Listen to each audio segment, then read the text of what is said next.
প্রতিদিন বিকেলে স্টেশনের ধারের বৃদ্ধটি একটা গোলা হাতে বসে থাকতেন। ট্রেন আসত, ট্রেন আসত, লোক নামত, ভিড় কমত, কিন্তু বৃদ্ধের গোলাপটি কেউ নিতা না। একদিন পাড়ার এক তরুণ কৌতূহলী হয়ে জিজ্ঞেস করলো, দাদু কার জন্য এই ফুল নিয়ে বসে থাকেন? কেউ তো আসে না।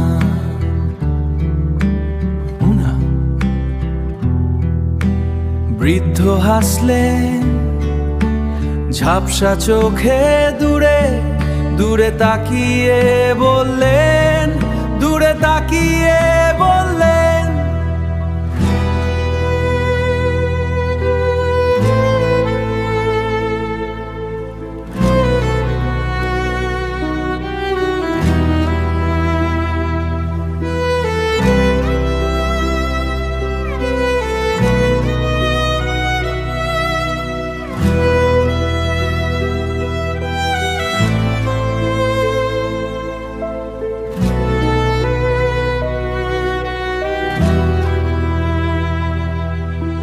কেউ আসুক বা না আসুক, এই যে আসবে বলে একটা আশা নিয়ে, এটুকুই তো বেঁচে থাকা।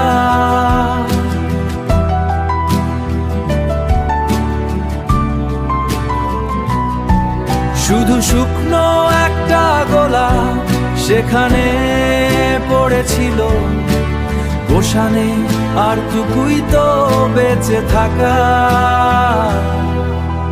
পরদিন ট্রেন এলো, ভিড়ও নামো, কিন্তু যেখানে